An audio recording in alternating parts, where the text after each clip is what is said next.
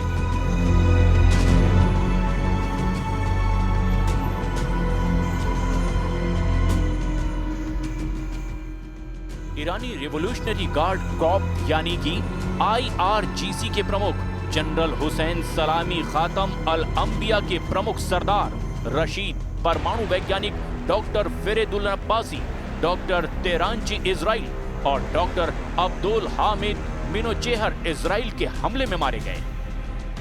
For decades, the tyrants of Tehran have brazenly, openly called for Israel's destruction. They've backed up their genocidal rhetoric with a program to develop nuclear weapons. In recent years, Iran has produced enough highly enriched uranium for 9 atom bombs. Israel इसे बड़ी जीत मान रहा है, क्योंकि Natanz nuclear site Iran के परमाणु programme के लिहाज से उसका दिल था। ऐसे में नतांज न्यूक्लियर साइट तबाह होने से ईरान को बहुत बड़ा झटका लगा है। नतांज न्यूक्लियर साइट ईरान के परमाणु कार्यक्रम का दिल माना जाता है। नतांज न्यूक्लियर साइट एस्फहान में है और यहाँ पर दो प्रमुख फैसिलिटी हैं, पहली सतह पर और दूसरी जमीन के नीचे। ये इजरायली हमलों से बचाव के लिए बनाई गई है। नतांज न्यूक्लियर साइट काफी समय से विवादों में है। इजराइल समेत पश्चिमी देशों का कहना है कि यहाँ पर ईरान अपने परमाणु हथियार बना रहा है। नतांज को भारी सुरक्षा के साथ डिजाइन किया गया है। ये जमीन के अंदर गहराई में बंकरनुमा संरचनाओं से बना हुआ है, ताकि किसी भी एयर स्ट्राइक या मिसाइल हमले से इसे बचाया जा सके।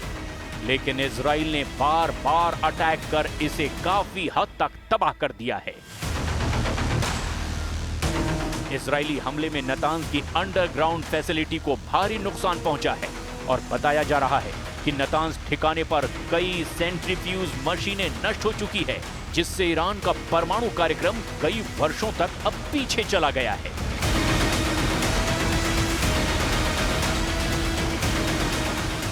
उधर ईरान ने इजराइल पर जवाबी हमले में 100 से ज्यादा ड्रोन दागे हैं। इजरायली सेना यानी IDF ने दावा किया कि उसके लड़ाकू विमान ड्रोन को रास्ते में ही गिरा रहे हैं। अभी तक एक भी ड्रोन इजराइल की सीमा में नहीं पहुंचा है। स्थिति पूरी तरह से नियंत्रण में है, लेकिन ये जंग यहीं नहीं रुकने वाली है, क्योंकि इजराइल के हवाई हमले को लेकर ईरान के सर्वोच्च नेता अयतुल्लाह अली खामनेई ने बहुत बड़ी धमकी दी है। उन्होंने कहा कि इजराइल ने रिहायशी इलाकों को निशाना बनाकर घिनौना अपराध किया है। इजराइल के हमले में हमारे कई कमांडर वैज्ञानिक शहीद हुए हैं। ईरान की तरफ से इजराइल को इस हमले का कड़ा जवाब दिया जाएगा।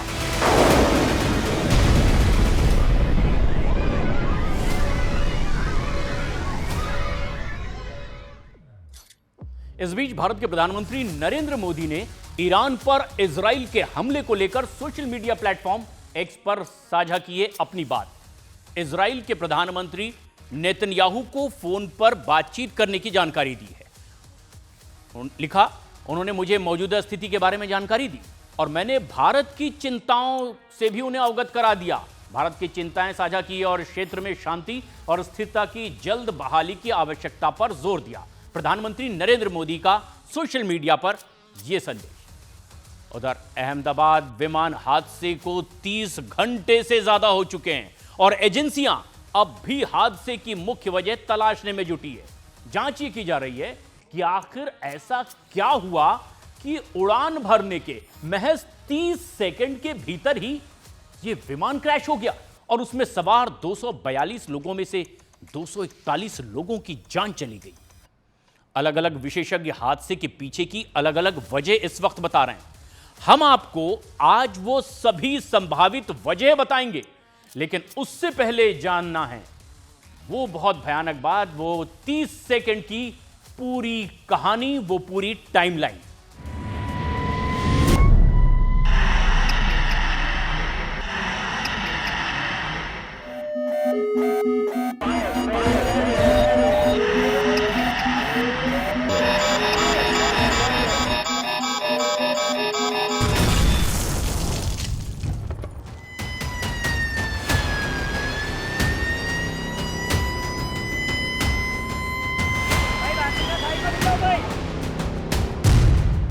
बारह जून 2025, वक्त 1:10। अहमदाबाद के सरदार वल्लभ भाई पटेल अंतर्राष्ट्रीय हवाई अड्डे पर खड़े एयर इंडिया की उड़ान संख्या AI 171 के लिए बोर्डिंग शुरू हुई। लोग लंदन के गेटविक के लिए बोइंग 787-8 ड्रीमलाइनर विमान में सवार होने लगे।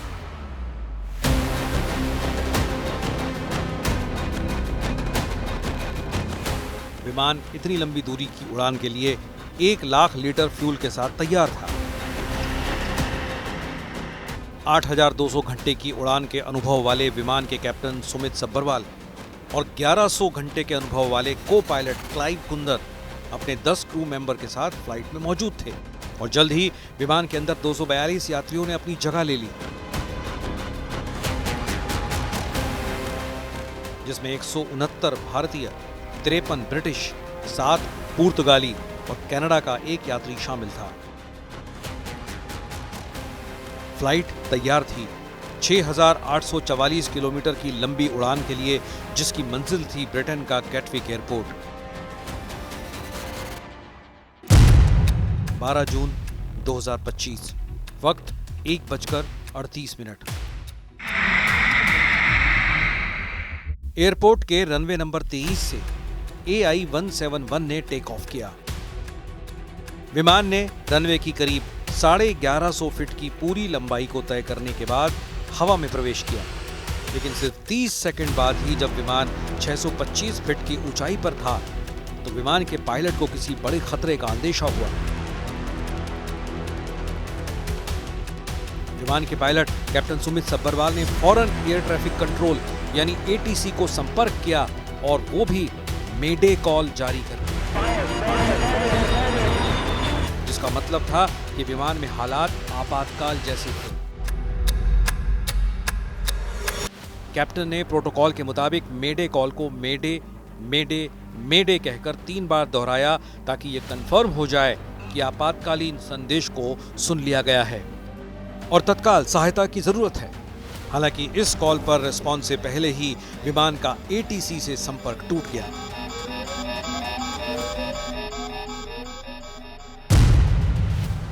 बारह जून 2025, वक्त 1:39।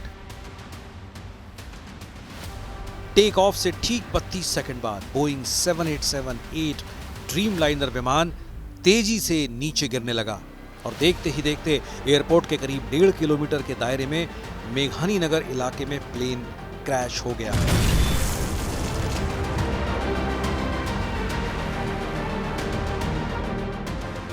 बड़े धमाके के साथ पूरा इलाका आग के गोले में बदल गया और हर तरफ सिर्फ धुआं ही धुआं था। गिरता हुआ विमान BJ मेडिकल कॉलेज से टकराया, जहां के हॉस्टल की कैंटीन में उस वक्त मेडिकल के छात्र लंच कर रहे थे। टकराने के बाद विमान का पीछे वाला हिस्सा हॉस्टल की इमारत में फंस गया, जबकि आगे वाला हिस्सा टूटकर सड़क पर बिखर गया। विमान का पहिया भी अलग होकर हॉस्टल की बिल्डिंग में फंस गया। इस हादसे की चपेट में कई मेडिकल छात्र भी आ गए, जिसमें से कुछ लोगों की मौत हो चुकी है।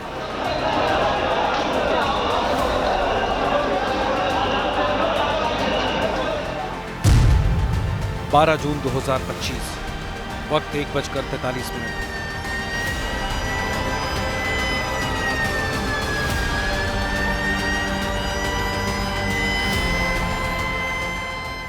हादसा देखकर जो जहां था वहीं बदहवास था। हर तरफ शव पड़े हुए थे और जिनकी सांसें चल रही थी वो भी दर्द से कराह रहे थे। साइड में प्लीज यार, प्लीज यहाँ नहीं आओ, साइड में रहो प्लीज। स्थानीय लोगों ने मदद की शुरुआत की और चंद मिनटों में ही NDRF, फायर ब्रिगेड और पुलिस ने बड़ी संख्या में एम्बुलेंस के साथ मोर्चा संभाल लिया। शवों को बाहर निकालने का काम तेजी से शुरू हुआ और घायलों को फौरन ग्रीन कॉरिडोर के जरिए अस्पताल भेजा जाने लगा।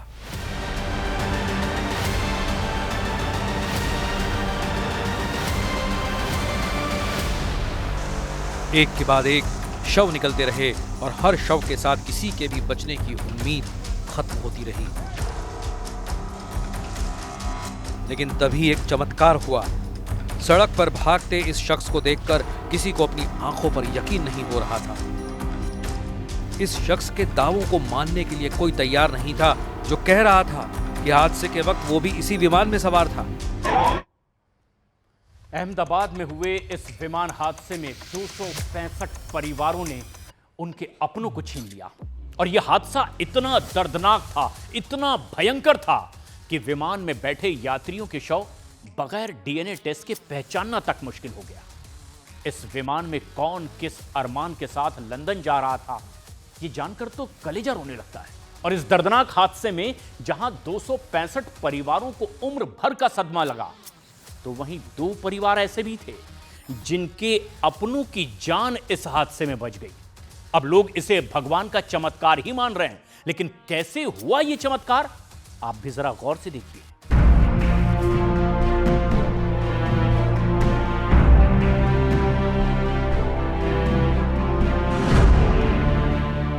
अहमदाबाद प्लेन क्रैश में अब तक 265 लोगों ने अपनी जान गंवा दी है।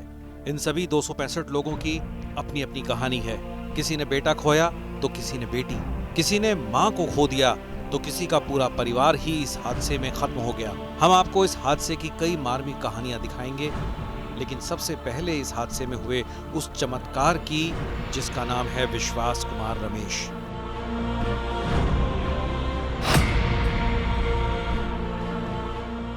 विश्वास कुमार रमेश भारतीय मूल के ब्रिटिश नागरिक हैं। प्लेन में उनकी सीट नंबर 11A एग्जिट के ठीक बगल में थी। विश्वास ने बताया कि हादसे के बाद जब उनकी आंख खुली तो उन्होंने खुद को लाशों और मलबे के बीच पाया।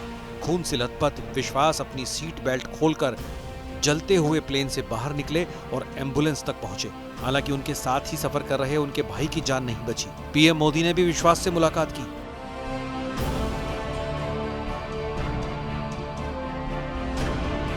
विश्वास, अगर हम जानना चाहें कि आप थोड़ा सा बता पाएं कि ये हादसा कैसे हुआ था, क्योंकि ये एक बड़ा चमत्कार है जिस तरीके से आप वहाँ से इकलौते ऐसे शख्स हैं जो जिंदा बचे। वो मेरे नज़रों के सब सामने हुआ था। मेरे खुद को भी बिलीव नहीं होता कि मैं कैसे उसमें से जिंदा बाहर निकला, क्योंकि थोड़ा टाइम लिए के तो मेरे को लगा था कि मैं भी मरने वाला हूँ, लेकिन जब मेरी आँख खुल के मैं देखा ना तो मुझे लगा मैं ज़िंदा हूँ। तो मैंने ट्राई किया, जब मेरी सीट थे वो मेरी बेल्ट निकाला, मैंने वो ट्राई किया जहाँ से निकल सकता वहाँ से, तो मैं निकल गया वहाँ से। मेरे सामने नज़रों के सामने एयर होस्टल और दूसरे आंटी अंकल सभी उसमें मैच हो गए थे सभी। अच्छा, थोड़ा सा बता पाएं, जब जैसे ही टेक ऑफ हुई फ्लाइट, क्या हुआ था और अचानक से कैसे हादसा हुआ? टेक ऑफ के बाद 1 मिनट के अंदर ही जब टेक ऑफ हुआ ना तो सडनली 5-10 सेकंड कैसे लगा जैसे स्टक हो गया वो। बाद में से मेरे को लगा कि कुछ हुआ। बाद में प्लेन में लाइट ऑन हो गई, ग्रीन और वाइट। बाद में वो पता नहीं वो प्लेन टेक ऑफ ज़्यादा करने के लिए वो रेस तो बोलते हैं क्या, रेस दिया होगा ऐसा कुछ, और सीधा स्पीड में ही घुस गया। गुजरात के भरूच की रहने वाली भूमि चौहान को तब बहुत बुरा लगा जब सिर्फ 10 मिनट की देरी की वजह से उन्हें एयर इंडिया की लंदन जाने वाली फ्लाइट में नहीं चढ़ने दिया गया। उस वक्त निराश भूमि ने अपनी किस्मत और ट्रैफिक जैम को खूब कोसा, क्योंकि ट्रैफिक जैम में फंसने की वजह से वो 10 मिनट की देरी से एयरपोर्ट पहुंची थी। तब तक बोर्डिंग लिस्ट प्रिंट हो चुकी थी, लेकिन कुछ मिनट बाद ही भूमि ने जब विमान हादसे की खबर देखी तो वो सन्न रह गई।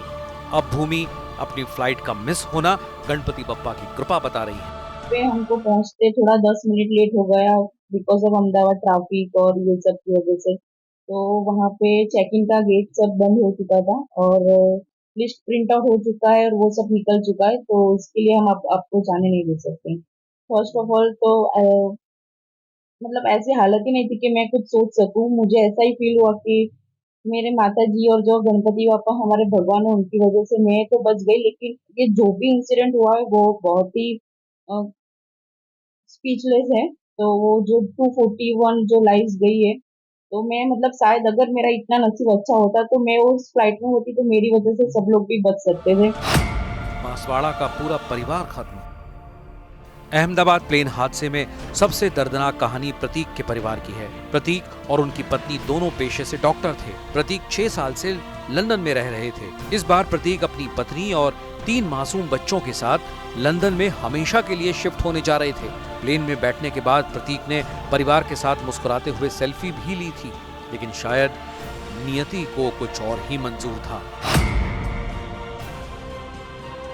राजस्थान के बालोतरा जिले की रहने वाली खुशबू राजपुरोहित की शादी इसी साल 18 जनवरी को लूणी के विपुल सिंह राजपुरोहित से हुई थी। विपुल लंदन में डॉक्टर हैं और उन्हीं से मिलने के लिए खुशबू एयर इंडिया की फ्लाइट में सवार हुई थी। ये वीडियो खुशबू के घर से निकलने के पहले का है। विदाई के आंसू आंखों में लिए घर की महिलाएं खुशबू को गले लगाकर आशीर्वाद और शुभकामनाएं दे रही थी। पिता और चचेरे भाई खुद अहमदाबाद एयरपोर्ट तक खुशबू को छोड़ने आए थे। उन्हें क्या पता था कि अब खुशबू कभी लौटकर वापस नहीं आएगी। टूट गया अरवल्ली की जयश्री का ख्वाब।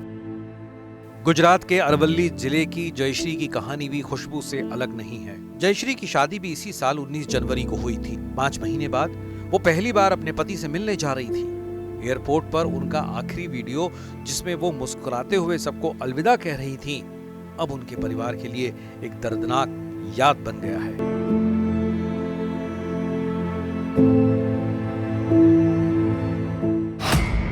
बनासकांठा के 4 लोगों की मौत।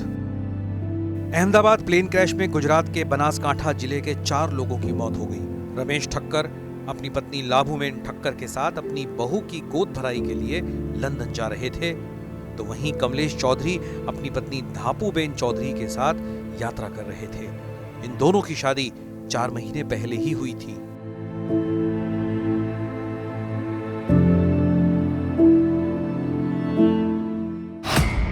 संतान की चाह में भारत आए थे संदीप मोनाली। गुजरात के आणंद के रहने वाले संदीप पटेल और मोनाली पटेल लंदन में रहते थे। वो दोनों संतान की चाहत में भारत आए थे और IVF ट्रीटमेंट के बाद वापस लंदन जा रहे थे। दोनों पति पत्नी आणंद में अपने गांव भी गए थे, जहां अब मातम पसरा है। लंदन पढ़ने जा रही थी रिक्शा चालक की बेटी पायल खटीक की ये पहली हवाई यात्रा थी, लेकिन ये उनकी जिंदगी की आखिरी यात्रा बन गई। उनके पिता सुरेश भाई खटीक हिम्मतनगर में लोडिंग रिक्शा चलाकर परिवार का भरण पोषण करते हैं। उन्होंने बड़ी दुश्वारियों से पायल को पढ़ने के लिए लंदन की एक यूनिवर्सिटी में एडमिशन कराया, लेकिन परिवार की उम्मीदें अब खत्म हो गई हैं। भी रहती थी मेरे पास, अभी 4 साल से यहीं पे थी, कॉलेज करके आई थी। उसके बाद अभी लंदन की टिकट उसको बुक कराई थी पढ़ने के लिए जाने के लिए, लोन ली थी हमने और इधर उधर से पैसे उसने लेके उसको भेजी थी। क्या आप कहाँ रखने गए, कितने बजे रख के आए थे उसको? क्या हम उसको 10:30 सवा 10 बजे रख के आए थे, 12 बजे घर पे आ गए थे वापस। वहाँ पे कैसे उसको लंदन जाने के लिए कैसे हेल्प हुआ? क्या पैसे की क्या मदद हुई, क्या हुआ सब? पैसे की मदद तो लोन ली थी हमने, बाकी इधर उधर से उछीने करके भेजे थे उसको, बाकी कुछ नहीं था। अब अहमदाबाद गए तो आपको क्या बच्ची को देखने मिला, क्या हुआ? आपका टेस्ट लिया? क्या कुछ नहीं लिया, DNA टेस्ट लिया था। पति से मिलने का सफर अधूरा रह गया। गुजरात के मेहसाणा की रहने वाली अंकिता पटेल अपने पति से मिलने लंदन जा रही थी। पिछले साल दिसंबर में ही उनकी शादी हुई थी। एयरपोर्ट पर अंकिता ने अपनी भांजी के साथ आखिरी सेल्फी ली थी, जो उनके जीवन की आखिरी सेल्फी बन गई। आगरा के रहने वाले नीरज लवानिया और उनकी पत्नी अपर्णा लवानिया लंदन घूमने जा रहे थे, लेकिन उनकी चाहत अधूरी रह गई। जाने से पहले उन्होंने अपने बड़े भाई को फोन कर बताया कि वो लंदन जा रहे हैं और बेटी को अहमदाबाद में छोड़ जाएंगे, लेकिन नियति ऐसी कि वो दोनों ही दुनिया छोड़कर चले गए। 9:30 बजे टैक्सी से जा रहा था बड़ौदा से अहमदाबाद के लिए। बोलता है भैया जी मैं जा रहा हूँ और 1:30 बजे की मेरी फ्लाइट है, तो मैं 2-3 घंटे तो वैसे लगेगा, इसलिए थोड़ा जल्दी जा रहा हूँ। और बस वही मेरी बात हुई थी कि भाई 28 को रिटर्न है मेरा, और ये सिर्फ घूमने के मतलब गई थी। हाँ मेरी सुबह बात हुई थी 9:30 बजे टैक्सी से जा रहा था बड़ौदा से अहमदाबाद के लिए। बोलता है भैया जी मैं जा रहा हूँ और 1:30 बजे की मेरी फ्लाइट है, तो मैं 2-3 घंटे तो वैसे लगेगा, इसलिए थोड़ा जल्दी जा रहा हूँ। और बस वही मेरी बात हुई थी कि भाई 28 को रिटर्न है मेरा, और ये सिर्फ घूमने के मतलब गई थी। बेटी के साथ पिता की आखिरी सेल्फी। सुरेश मिस्त्री अपनी 24 साल की बेटी केतल मिस्त्री को छोड़ने अहमदाबाद एयरपोर्ट आए थे। बेटी ने माता पिता के साथ आखिरी सेल्फी ली और एयरपोर्ट के भीतर चली गई। केतल मिस्त्री लंदन में वर्क परमिट पर जॉब करती थी। वो अपने दांतों के ट्रीटमेंट के लिए भारत आई थी। वो वर्क परमिट में है, जॉब करती है। आपने कुछ वीडियोस भी बनाए थे? हाँ, दिखा सकते हैं आप? ये छोड़ते समय का है।